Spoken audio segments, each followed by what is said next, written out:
कि मोतीलाल ओसवाल का नतीजा है, शेयर टंग गया 15% ऊपर आने के साथ ही आय 66% से बढ़ी है, 1784 करोड़ सालाना आधार के आंकड़े हैं ये। और मुनाफे में 191% का उछाल, यानी कि मुनाफा हो गया है 3 गुना। फिर शेयर क्यों न चले? 15% फिर तो लाजमी ऐसी बात है। और वैसे भी अगर आप मोतीलाल ओसवाल को देखेंगे तो पिछले साल इसका भाव 550 रुपए था, वहां से लगातार चला है, कोई स्पीड ब्रेकर नहीं आई है। पिछले महीने भर का भी ट्रैक रिकॉर्ड बड़ा ही शानदार रहा है। अब 15% ऊपर ये कारोबार कर रहा है, 1780 रुपए का भाव है। राजेश जी हमारे साथ हैं, एक जरा इस पर हम व्यू ले लेते हैं, फंडामेंटल व्यू ले लेते हैं कि करना क्या है, क्योंकि अब शेयर बहुत ऊपर चला गया है। राजेश जी, मोतीलाल ओसवाल जरा चेक करके बताइए, सेहत अभी कितनी दुरुस्त है इसकी, कहां तक जाएगा शेयर ये? Good afternoon Ashish ji, DP जी और भी पैनल में जो मित्रगण हैं, आपने सही कहा कि बहुत अच्छा चल गया है। और चलने का कारण भी है कि जब नतीजे इतने शानदार आए, बॉटम लाइन में 191% के आसपास की जम दिखा रहा है, 14 रुपए के डिविडेंड डिक्लेयर हुआ है, तो ये लाजमी था कि इतना चल जाए। बट अब इसमें नई एंट्री के लिए मुझे लगता है कि थोड़ा सा रुकना चाहिए, क्योंकि 15% रिजल्ट के रिएक्शन में ऑलरेडी बढ़ गया है। थोड़े डिटेल में जाएं, उसके बाद समझें क्या है नहीं है। लेकिन इस वक्त मैं समझता हूँ कि नई एंट्री नहीं करनी चाहिए, थोड़ा सा इंतजार करना चाहिए कोई करेक्ट करे तो। वैसे अगर आप देखो तो लगातार नतीजे अच्छे आए हैं, और आपने सही कहा कि 3 फिगर से चलता हुआ स्टॉक 4 फिगर में आया है, तो अपने दमखम पे ही आया है। और कंपनी अच्छी है, लॉन्ग टर्म के लिए अच्छा बना रह सकता है। बट इस वक्त आज की आज मुझे लगता है कि नई एंट्री के लिए थोड़ा सा रुकना चाहिए। नई एंट्री के लिए तो डेफिनेटली रुकना चाहिए, थोड़ा सा कूल ऑफ हो जाए तो निश्चित तौर पर आपके लिए इसमें मौके बनेंगे। कंपनी की सेहत को लेकर कोई सवाल नहीं। राजेश जी का ऐसा मानना है, लेकिन निफ्टी भी। अग्रवाल भी हमारे साथ हैं। राजेश सर, आप ये जी एंटरटेनमेंट की मैनेजमेंट को समझाते क्यों नहीं सर, आप फ़ोन करके कि भाई आप 4% होल्ड करते हो, 32% आपका शेयर टूट जाता है, सोनी के साथ आप डील नहीं करते, फिर आप चिट्ठी लिख देते हो कि सेबी हमारे मामले में अड़ंगा। सर थोड़ा समझाओ, आप समझदार आदमी हो सर, थोड़ा कुछ तो उनको गाइड करो सर। हमारे तो सुनते नहीं सर, हम तो कई महीनों से बात बोल रहे हैं। भाई आप थोड़ा बोलोगे तो शायद फ़र्क पड़ जाए। क्यों इन्वेस्टर्स का पैसा खराब करवा रहे हैं? अच्छी कंपनी, 50% से ज़्यादा मार्केट शेयर है, ओटीटी बिजनेस है, क्या चाहिए आपको? अच्छा पार्टनर मिल रहा है, एमएनसी कंपनी से वैल्यूएशन आ जाती, फिर मामला कहाँ है? एमडी एंड सीईओ पे क्या? तो उसकी तो बहुत ज़्यादा कीमत नहीं है सर, 32% शेयर की वैल्यू को साफ करवा देना एमडी एंड सीईओ की पोस्ट के लिए। सर आपका टेक क्या है इस पे? डिम्पी जी, अब मैं क्या कहूँ, समझाने की बात तो मेरी इतनी पहुंच कहाँ, आपकी ज्यादा पहुंच है, आप देखिएगा। और जहां तक स्टॉक की बात है, ये बात आपकी सही है कि अगर ये मर्जर हो जाता तो एक बहुत बड़ी एंटिटी उभर कर आती, जिसके करीब करीब 26% का इंडियन मार्केट में मार्केट शेयर हो जाता। और अब चूंकि सोनी ने कॉल ऑफ कर लिया है और $90 मिलियन का टर्मिनेशन फी की डिमांड करी है, और जी ने भी ऑलमोस्ट 366 करोड़ रुपए खर्च कर चुके इस मर्जर के चक्कर में, तो मैं समझता हूँ कि थोड़ी सी दिक्कत तो आई है।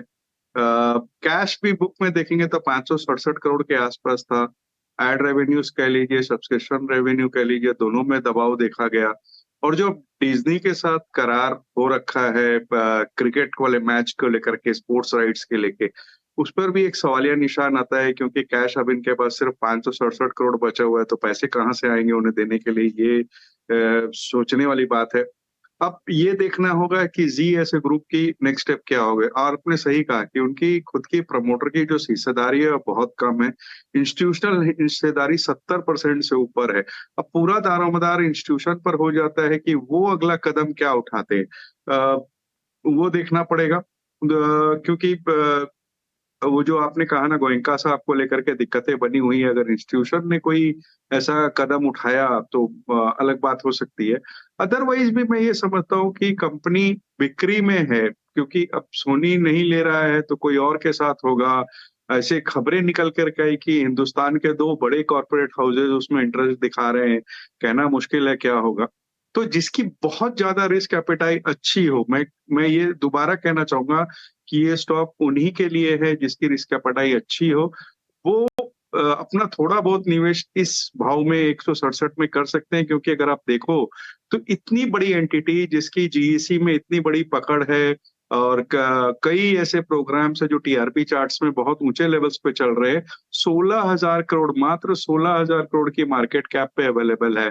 ऑलमोस्ट डेट फ्री कंपनी है, हालांकि रिसीवेबल्स के दिन बढ़ते जा रहे। तो मैं समझता हूँ जिनकी रिस्क कैपिटाइज अच्छी हो वो इसमें निवेश कर सकते हैं। कल का जो लो लगाया था उसके नीचे का स्टॉप लॉस लगा लें अगर ट्रेडिंग का नजरिया हो तो। और अगर कोई व्हाइट नाइट इसमें आता है एक नाम, तो मैं समझता हूँ कि अच्छा रिटर्न बैठ सकता है। बट मैं दोबारा रिएटरेट करना चाहूंगा कि वही लोग निवेश करें जिनकी रिस्क कैपिटाइज अच्छी हो। ठीक है, वही लोग निवेश करें जिनको थोड़ा होल्ड भी करना है और जिनको कंपनी खरीदनी है, जिनको डील नहीं खरीदनी। राजेश सर, हम तो कई दिनों से बात कर रहे हैं, डील खरीदने वालों का दिन तो उसी समय खत्म हो गए थे जब बार बार टाइम लिया जा रहा था।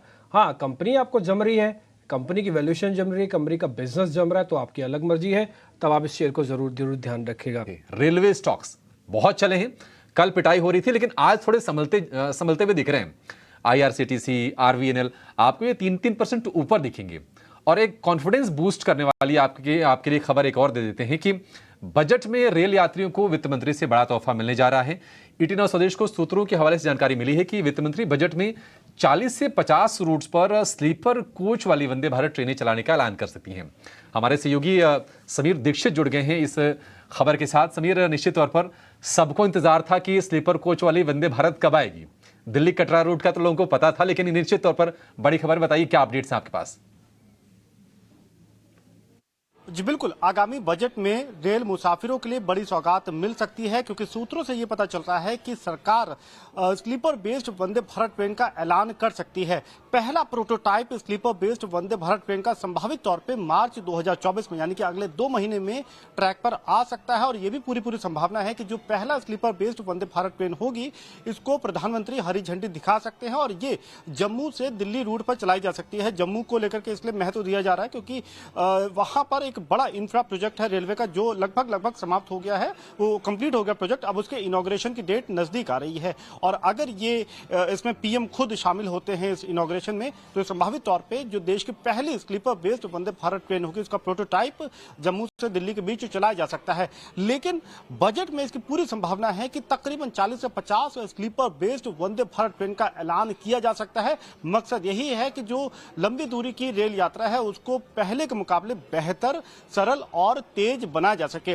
जो Vande Bharat train sleeper based होगी, ये 160 किलोमीटर प्रति घंटे की रफ्तार से दौड़ने में सक्षम होगी। और जो संभावित रूट जिस पर रेल मंत्रालय फिलहाल विचार कर रहा है, उसमें दिल्ली चेन्नई एक रूट है, इंदौर अहमदाबाद रूट है, इसी के साथ दिल्ली जम्मू जैसा हमने जिक्र किया। यही नहीं, दिल्ली प्रयागराज रूट है जिसपे फिलहाल गंभीरता से चर्चा की जा रही है। हालांकि कौन से रूट फाइनल होंगे, ये अंतिम फैसला तो प्रधानमंत्री कार्यालय को करना है, लेकिन रूट पर एक प्रस्तावित तौर पर जो चर्चा है वो रेलवे के सामने इस वक्त जरूर है। और ये माना जा रहा है कि वित्त वर्ष 2024-25 में रेलवे कोशिश ये करेगा कि पहले प्रोटोटाइप के बाद में कम से कम 30 से 50 sleeper based Vande Bharat train को पटरी पर उतारा जा सके, जिससे लंबी दूरी की जो रेल यात्रा है, 500 किलोमीटर से अधिक की जो रेल यात्रा है, उसको और तेज बनाया जा सके। और ये जो नए जमाने की वंदे भारत ट्रेन होंगी, इसमें यात्री सुविधाओं के लिहाज से अगर बात करें तो तमाम आधुनिक सुविधाएं मौजूद होंगी, जिससे आपका जो ट्रैवलिंग एक्सपीरियंस है वो काफी बेहतर बनाया जा सकता है। अभी अगर टेंडरिंग प्रोसेस के हिसाब से बात करें तो 120 Vande Bharat train sleeper based बनाने का टेंडर हाल ही में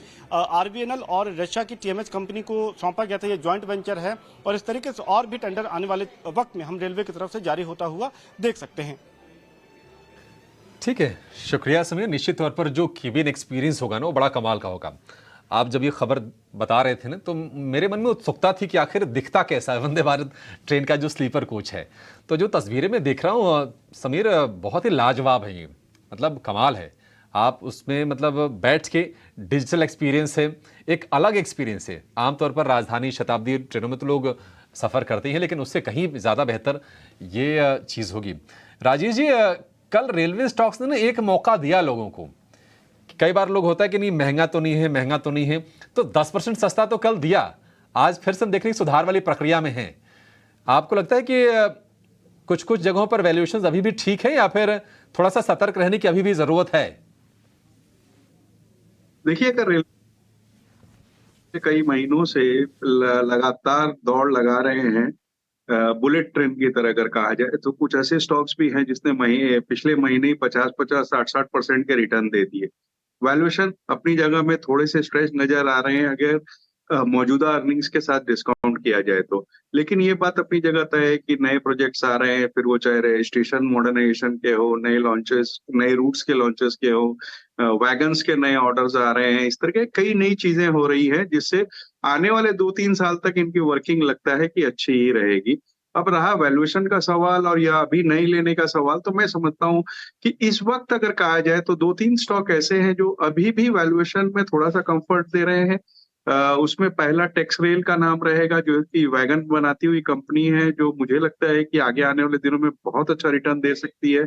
मौजूदा स्तर से कम 15 से 20% का रिटर्न आगे आने वाले 6 से 9 महीने में दे सकती है। और दूसरी आईआरसीटीसी का रहेगा। अगर आईआरसीटीसी की बात की जाए तो चारों डिवीजन, फिर चाहे इनके रेल नीर के हो, केटरिंग के हो, टिकटिंग के हो या टूरिज्म के हो, चारों अच्छे चल रहे हैं।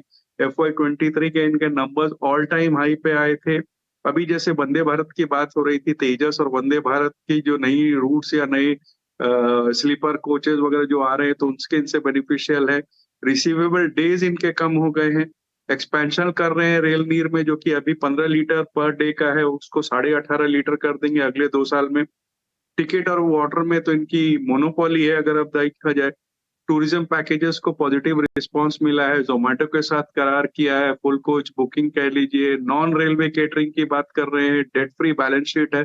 और सबसे अच्छी बात है कि जो पूरे रेलवे शहरों ने दौड़ लगाई, वहां अभी इसने अभी स्पीड पकड़नी बाकी है।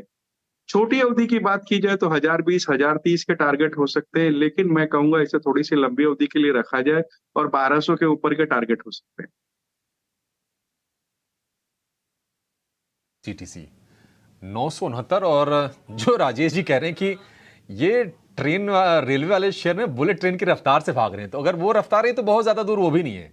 969 पर तो शेयर ये ट्रेड कर ही रहा है। और इसके अलावा RVNL को भी आप अपनी फोकस लिस्ट में जरूर रखिए। रेलवे में वहां पर भी आपको ठीक ठाक रिटर्न्स मिल सकते हैं। देखिए चेक करवा लेते हैं। राजेश सर, ये अभी अशेषा मेरी सहयोगी बता के गई है टाटा स्टील के नंबर, एक बार अनुमान लेके आई ना सामने, और JSW स्टील, उन्होंने पहली लाइन ही बोली कि JSW स्टील के नंबर तो म्यूटेड आएंगे, यानी कि या तो इनलाइन रहेंगे या कोई ज़्यादा एक्साइटमेंट नहीं आएगा। टाटा स्टील के नंबर हम एक बार आपके सामने रख रहे हैं। ये लॉस टू प्रॉफिट होगा इस बार। फिर से एक बार जरा दिखाइएगा वापस से इसके अंदर टाटा स्टील की plate. Rajesh sir, Tata steel ठीक लग रहा है आपको नंबर के लिहाज से? लिहाज से भी ठीक लग रहा है, क्योंकि एक तो रियलाइजेशन अच्छे होंगे जैसे अनीशा ने ये बता रहे थे, और दूसरे मार्जिन्स में सुधार होगा इनका। और अगर आप देखो तो सबसे दिग्गज कंपनी टाटा स्टील है। थोड़ी दिक्कत है इनके यूरोप को और ऑपरेशंस को लेकर के है, जो अभी भी बनी हुई है। लेकिन अगर इनके स्टैंड अलोन देखें तो बहुत अच्छा कारोबार चल रहा है। इंफ्रास्ट्रक्चर पर जिस तरह की सरकार का रवैया है, और हमें जो कि पूरे देश को ही ये उम्मीद है कि मौजूदा सरकार ही कंटिन्यू होती हुई नजर आएगी, तो एक तरीके से ये संभावना तो है कि इकोनॉमिक पॉलिसी, जो इकोनॉमिक ग्रोथ की बातें हैं वो बनी रहेंगी। और अगर इंफ्रास्ट्रक्चर, रियल्टी, ये सब की ग्रोथ होती है तो जाहिर सी बात है कि स्टील कंपनियों का उसमें एक बहुत बड़ा योगदान रहेगा और इनके मुनाफे में प्रभाव पड़ेगा। तो मुझे लगता है कि Tata steel, Jindal steel and power, ऐसी कुछ एक कंपनियां हैं लार्ज कैप में जहां ध्यान रखा जा सकता है। या मिड कैप, स्मॉल कैप की बात की जाए तो श्याम मेटालिक्स एक ऐसी कंपनी है जो अगर आप देखा जाए तो उनके खुद के पावर होने के कारण उनके पावर के कॉस्ट कम पड़ते हैं। DI वगैरह में एंटर कर रही है, डेट फ्री कंपनी है। तो मुझे लगता है ये कुछ कंपनियां हैं जहां नजर रखी जा सकती है। Done sir. एक काम और करते हैं, जरा इवेंट्स पे जरा चेक करवा लेते हैं। इवेंट्स के साथ साथ फिर BTST के सौदे भी पेंडिंग है, समय कम है। स्नेही, जरा जल्दी से इवेंट्स आप बता दीजिए।